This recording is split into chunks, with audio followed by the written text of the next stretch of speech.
नमस्ते बच्चों, कैसे हो आप सब? हमने पिछली वीडियो में हमारा जो पार्ट 2 है गोल, उसके जो लेखक हैं, कौन है ये? क्योंकि ये एक आत्मकथा है तो उसके लेखक खुद मेजर ध्यानचंद है, उनके बारे में पढ़ा था। आज हम इस पार्ट का सार देखेंगे कि इस पार्ट में क्या है। व्याख्या अगली वीडियो में करेंगे। तो ये पाठ हॉकी खेल के जादूगर मेजर ध्यानचंद के संस्मरण का एक अंश है, जो उन्होंने अपने बारे में बातें लिखी है उसका एक अंश उठा के इस पाठ में डाल ये एक पाठ के रूप में प्रस्तुत किया गया है। गोल शब्द पढ़ते ही हमारे सामने गोल वस्तुओं के नाम और चित्र जैसे बॉल, रोटी, सूरज, चांद आदि उभर आते हैं। लेकिन इस पाठ में ध्यानचंद ने हॉकी के गोल की बात की है, हॉकी में गोल मारते हैं ना, उसके बारे में बात की हुई है। मेजर ध्यानचंद के संस्मरण की एक घटना, उन्होंने अपने संस्मरण में इस घटनाओं का उल्लेख किया है कि सन 1933 में वे पंजाब रेजिमेंट की ओर से खेला करते थे। एक दिन पंजाब रेजिमेंट और स्पेंसर्स एंड माइनर्स टीम के महज हॉकी के खेल का मुकाबला हुआ।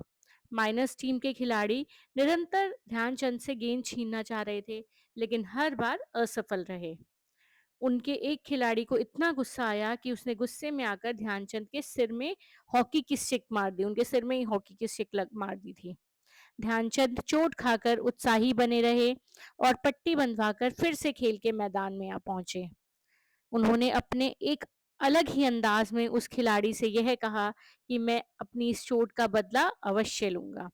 इसके बाद उन्होंने इतने जोश और उत्साह से गोल लिया कि लगातार 6 गोल करके सेम्पर्स एंड माइनर्स टीम को बुरी तरह उन्होंने हरवा दिया, मात दे दी।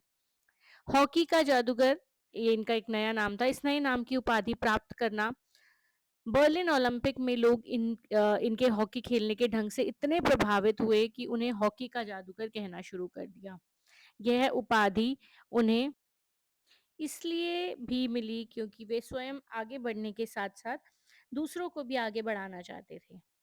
हॉकी खेल में गेंद दूसरे तक पहुंचाते ताकि उनके साथियों को भी जीतने का श्रेय मिले। सिर्फ अपने बारे में नहीं सोचते थे, जो अपने साथ उनके साथी खेल रहे होते उनके बारे में भी सोचते थे।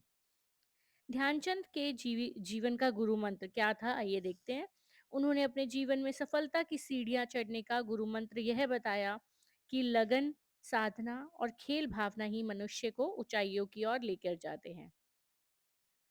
अगला देखते हैं मेजर ध्यानचंद का जीवन परिचय और उनके हॉकी के खेल में पदार्पण।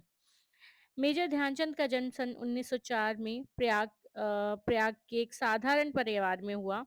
बाद में इनका परिवार झांसी जाकर बस गया। 16 वर्ष की आयु में ही फर्स्ट ब्राह्मण रेजिमेंट में साधारण सिपाही के रूप में वो शामिल हुए। इस रेजिमेंट में सूबेदार मेजर तिवारी थे।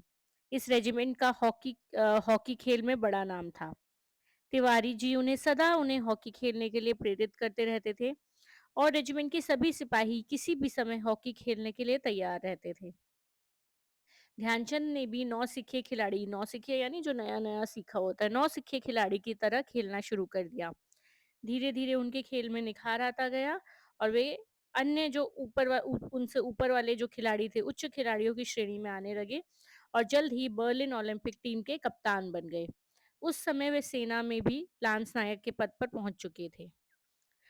हॉकी प्रेमचंद हॉकी प्रेमी ध्यानचंद का खेल जगत में विसमरणीय ध्यानचंद हॉकी खेल से बहुत प्रेम करते थे।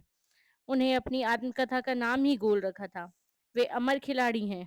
सन 1989 में ध्यानचंद चिर निद्रा में चले गए, अर्थात उनका स्वर्गवास हो गया। उनका जन्मदिन राष्ट्रीय खेल दिवस के रूप में मनाया जाता है। भारत का सर्वोच्च खेल पुरस्कार खेल रत्न भी उन्हीं के नाम पर दिया जाता है।